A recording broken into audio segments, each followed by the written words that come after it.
Hello friends and adventurers, and welcome back to Sally Cat Plays Blades of Exile. We are about to leave the realm of Morog and enter the Cavern of Poppy Shrooms. As you walk through these mushrooms, you accidentally step on one. A huge cloud of soporific spores sprays out, covering you. The spores make you feel woozy and lightheaded. You also start to giggle uncontrollably. Amazingly, however, you stay somewhat awake and moderately alert. Instead of stopping you in your tracks, the spores just slow you down a little. Something must be protecting you. Probably the mushroom talisman that we got from Morog. This onyx mushroom is supposed to provide protection from something called a spore shroom. Also, I did do a little bit of identification, selling, and training in between episodes. By far the most exciting thing that we found is the Melora opal. This is a nearly flawless opal about the size of your fist. Get it back to civilization, and it would be worth quite a lot of money. I did not remember if I read that description or not until I read it just now. It's actually been more than 2 weeks since my last recording session here. I've been pretty good about keeping up enough of a buffer that maybe no one notices.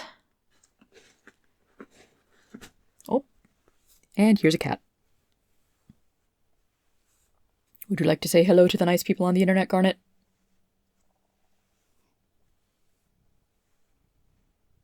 No, you just want to receive cuddles. This cavern immediately reminds you of the Unicorn Cave, far to the south. It's a beautiful place. A massive, lovely, underground garden.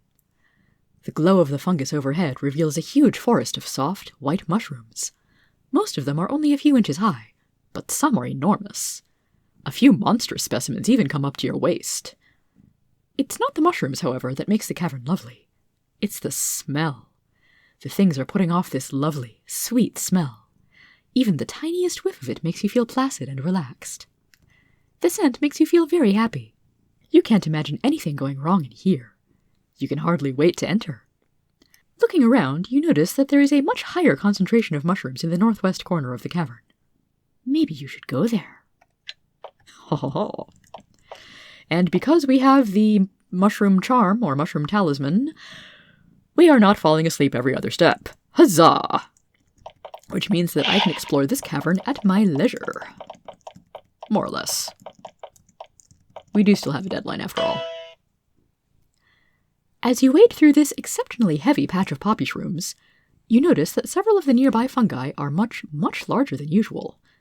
In fact, they're taller than you. As the spores settle harmlessly on you, these enormous fungi suddenly charge you, apparently thinking you will be knocked unconscious. They have a surprise coming. Nope, I do not intend on being digested today.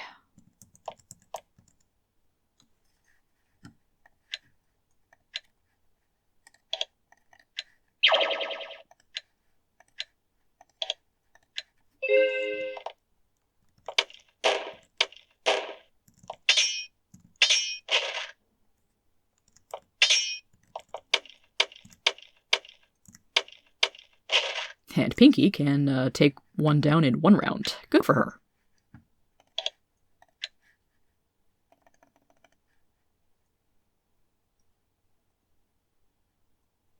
Can't get all of them, only most of them.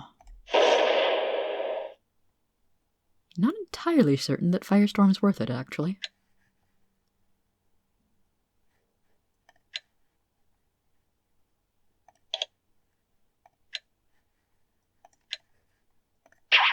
Here, Ruby Skeleton, you do the fire blasts for me. And maybe I'll do a Flame Strike or two. Yeah, see, Flame Strike can roll really high, and I like that.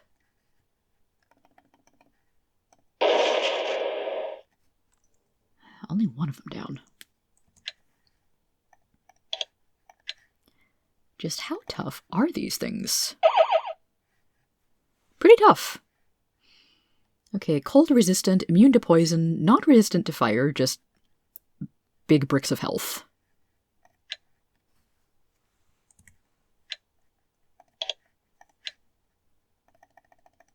Have some fireballs.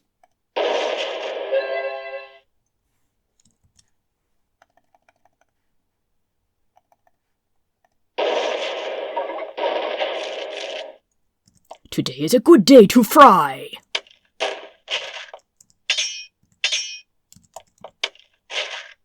Or get stabbed, whichever first. After a long period of hacking, the massive lumps of bark and fungus finally stop moving.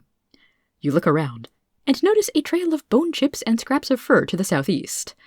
That must be where the creatures dragged their prey.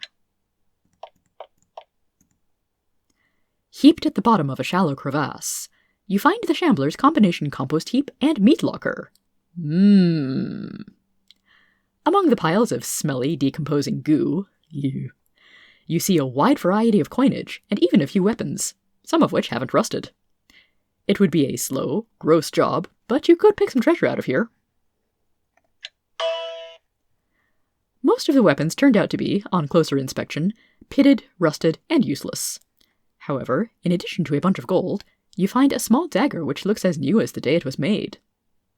Unfortunately, rooting around in filth is not done without penalty. You feel quite ill. Ah, disease! Do I have mass cleansing? I do have major cleansing.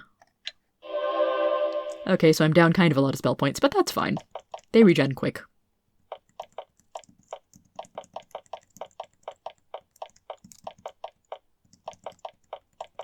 So many mushrooms. Your head spinning and your eyes watering, you finally stumble out of the mushroom-choked cavern. You lean against the wall and suck in cleaner air, relieved you made it through that place at all. Okay, so that's the exit. But there's more to find in here. And we've got some time.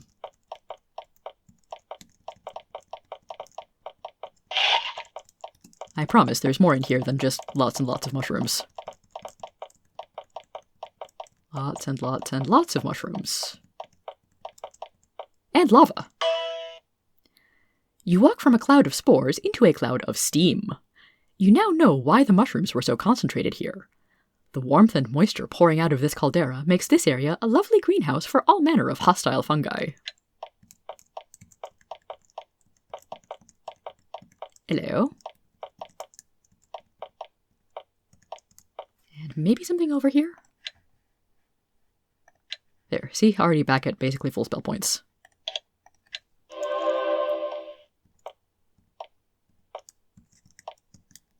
Nope, dead end.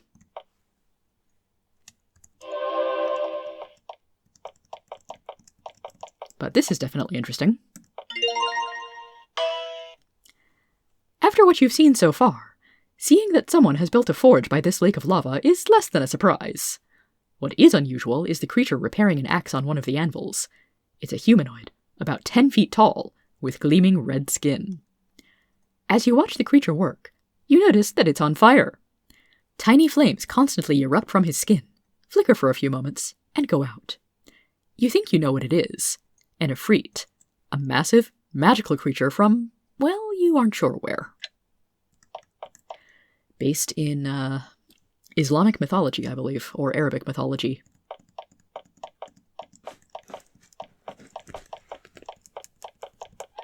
The garnet has returned!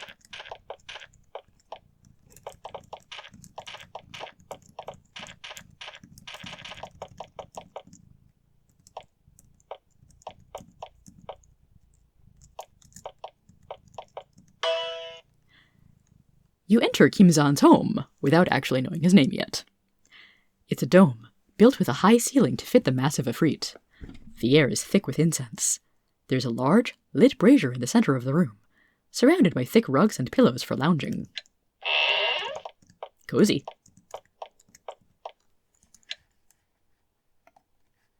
Robes, not mine. I will leave them there.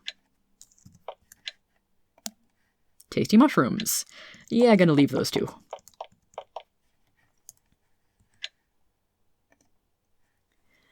Kimzan. Ifriti are powerful, unpredictable beings. Fortunately, this one seems inclined to be friendly. He stops working on his axe, puts down his hammer, and bows to you respectfully. My name is long, and has much in the way of history and respect for my lineage. His lungs are powerful, and his voice is a deep, deafening baritone. To customers, however, I am simply Kim-zan.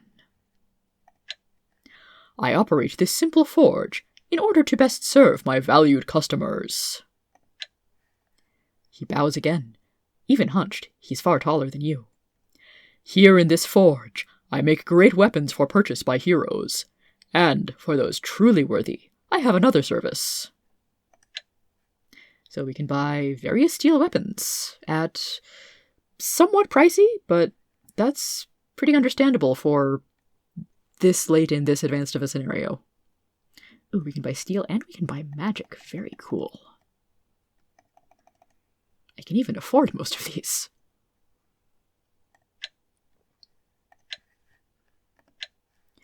I placed my forge in this remote place in order to make sure my customers were only the most honorable and dedicated. The mushrooms outside provide an appropriate screen. The lesser beings, who bring me work with little honor, do not have the will to pass these things you call poppy shrooms. That you were able to pass them shows we can bring each other honor in our dealings. Yeah, okay, sure. The concept of honor to beings such as I is sure to be alien to you, and hard to understand. For example, when my kind decides to grant one of yours a wish, it is our way of amassing honor for our race. Okay, cool. When we grant a human a wish, it shows that the things you desire most are things that we can freely discard. Thus, we feel our race has gained honor. That actually makes a kind of sense. He chuckles. I know what you are thinking, but no, I am not worthy to be granting wishes now. I don't remember if Efreeti are a subtype of Jinn, or if those are different but related species. And Jinn are where we get our term genie. The more you know.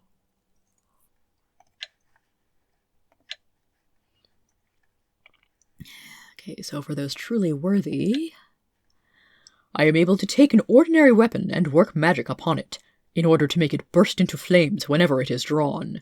It is a powerful spell, and not inexpensive. If you desire it, however, I will honor you with the augmentation. Kim-zan looks at each of your identified, non-magical weapons and gives you the price to make them flaming weapons. Well, Dash's sword is already flaming. If I had a few thousand more gold, I could get a real nice halberd for AJ.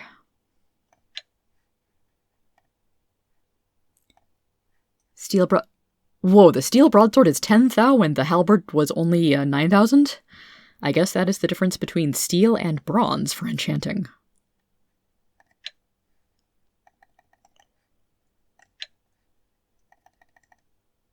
Ugh. Question, should I have kept my bronze flail? That would have been cheaper to enchant. Steel rapier is almost worthwhile. Damn. I wanted to enchant a flaming weapon, but I'm too poor. And this knife is pretty definitely going to be magical.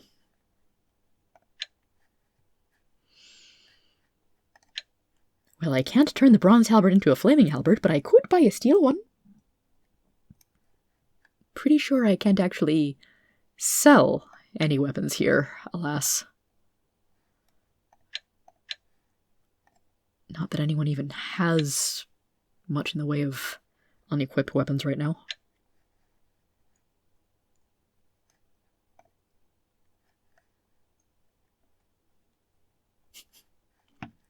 Magic spear.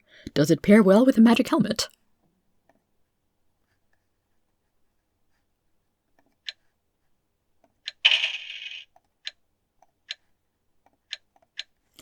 Alas, we can bring only limited honor to you, Sir Kim-zan. At least in this playthrough.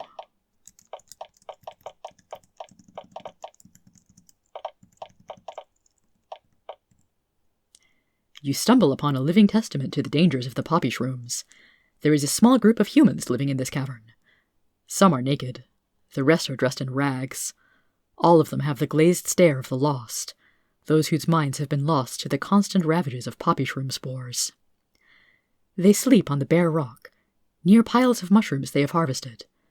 Some of them have been picked for food, some for spores. They barely even seem to notice you when you come near. As you watch them, you notice that one of them is wearing a ring. You doubt she cares about whether she keeps it. You could probably steal it easily.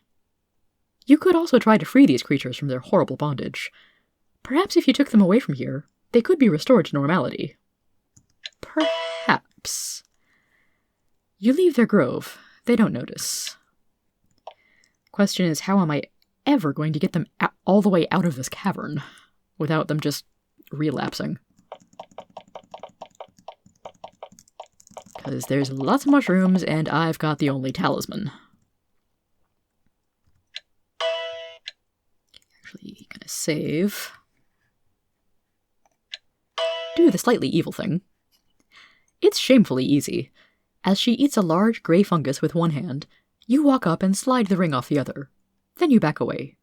She doesn't even notice. As you leave the grove, however, you look back and see that all of the addicts have slipped away. Your presence must have agitated them.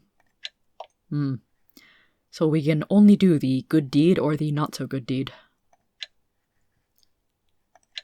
Well, let's see what my loot is. Bronze Ring of Skill. Knife, on the other hand, is an assassin's knife, which does pretty good damage and is always poisoned.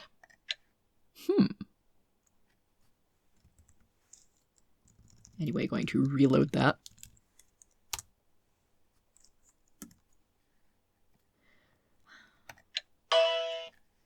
Pulling them away doesn't work.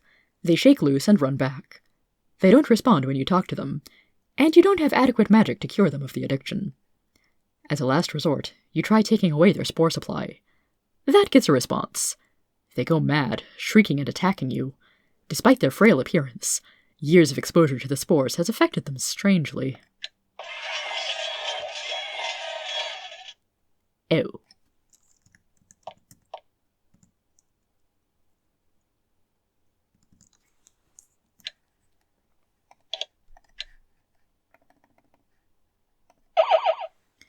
Mushroom Addict, level 12, health 60, morale 120, which probably means they're going to be about impossible to cast fear on.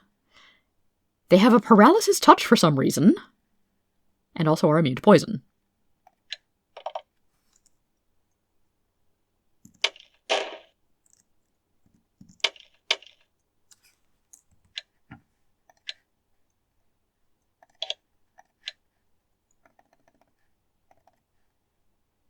And are all nicely bunched up for area of effect attacks.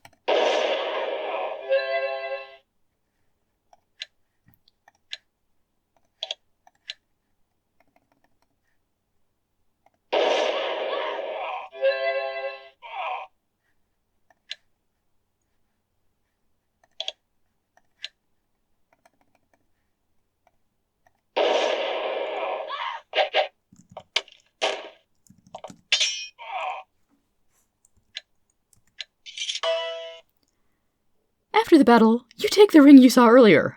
Waste not, want not. I don't know how I feel about that. Maybe I should just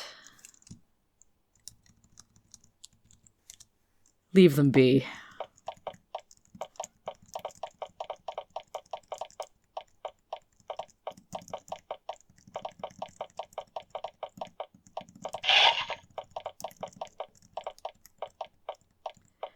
Oh, we are out of the shrooms. What terrors await us next? After a long, arduous trip over land, you finally reach another part of the river you began your journey on. Unfortunately, your boat is still many miles behind you, and the game mechanics do not allow you to carry it over land. Unless either the path continues or you find another boat, your rescue mission is about to come to an abrupt end. Oh dear.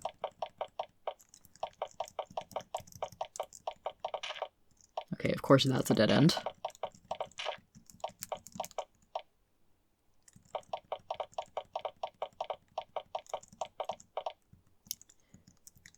Nothing useful. Hello?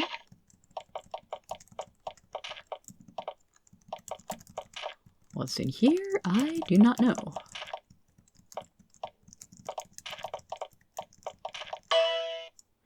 As you walk down the path, you meet travelers coming the other way. They look tired and bedraggled by their journey. However, they aren't human. They're humanoids, but their heads and hands are feline. Their fur is matted and scruffy, and they look very hungry. They quickly decide that you would make a good meal for them. They are Nephilim, and these ones are very, very stupid. Oh, I'm wrong. They're not Nephilim. They're Rakshasa, and they actually do have a chance against me.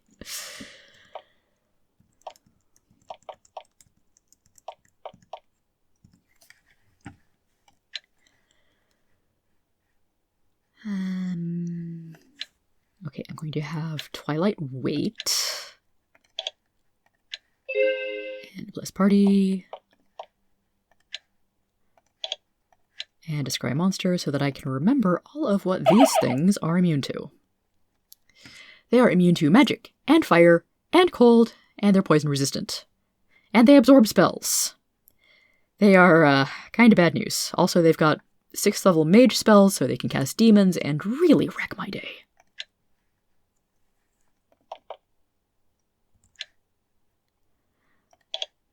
Fortunately for me, I've got Anti-Magic Cloud. Unfortunately, they are not positioned well at all.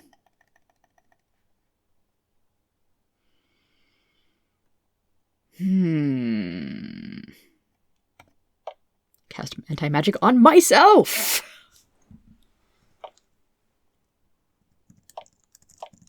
Nya, spellcasters can't get me here.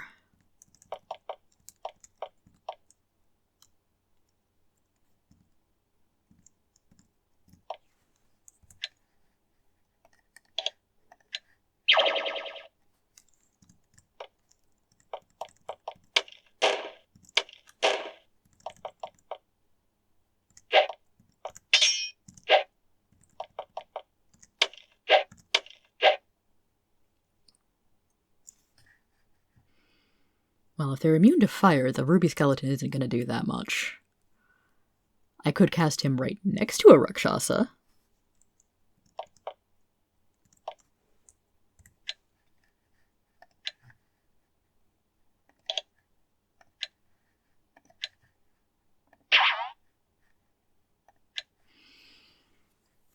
Yeah, the mages are a little bit useless here. So maybe I can have some fun with summoning.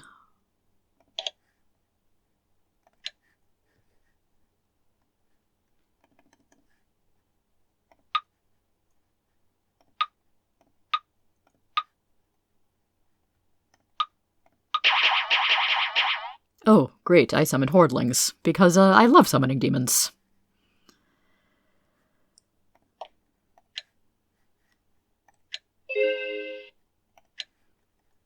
I can summon Host and summon a few spirits.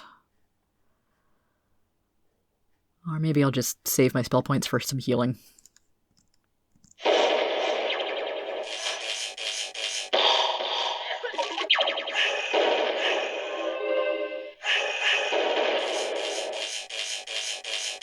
Some much needed healing, holy crap!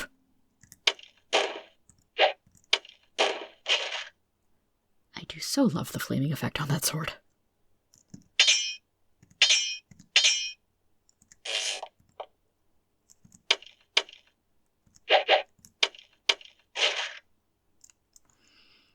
Okay, so, Twilight. I need you to cast another Anti-Magic Cloud.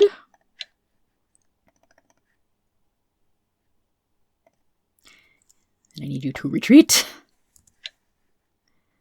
And then I need to revive Applejack.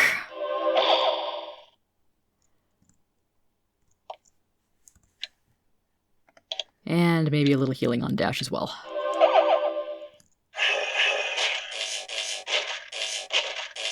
Oh, my poor little Hordlings.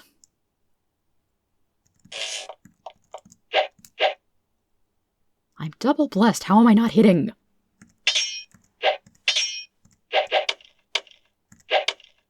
Ugh.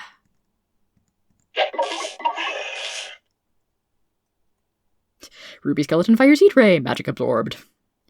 Now, does that mean that they're replenishing their health or their spell points from the magic spells?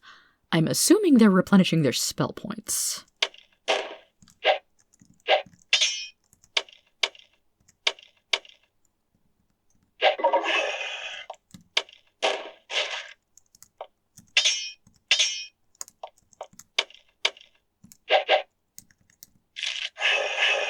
Okay, Ruby Skeleton figured out to get right next to him and just claw him. Good.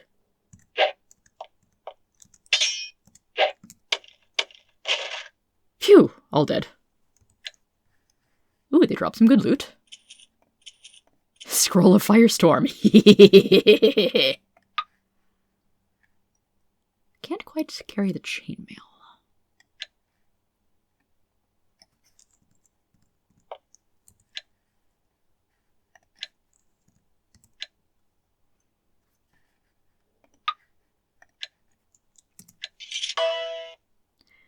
You aren't sure where they were heading, but you have a guess of why.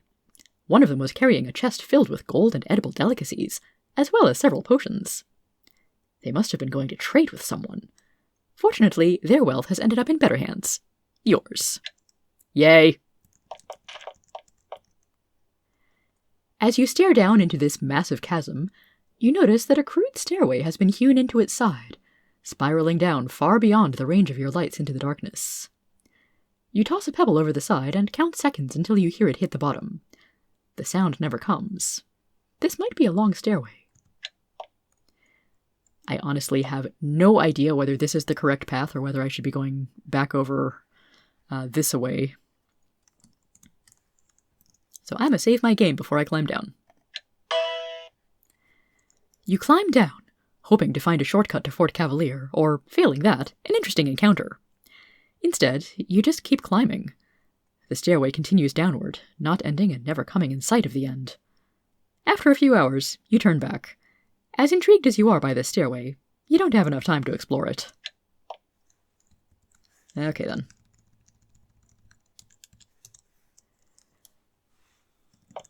Not going to go through that particular time loss. But I imagine that staircase leads to wherever the Rakshasi came from. Some deeper cavern, perhaps.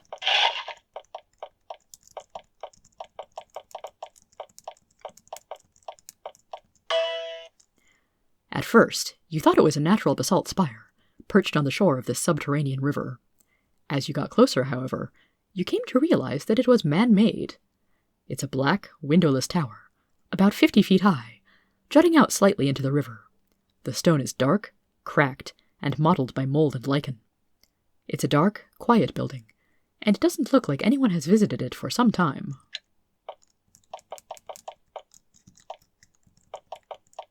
But it is our best bet for progression onward. I shall explore it in the next episode. Until then, have a good one and take care, everybody.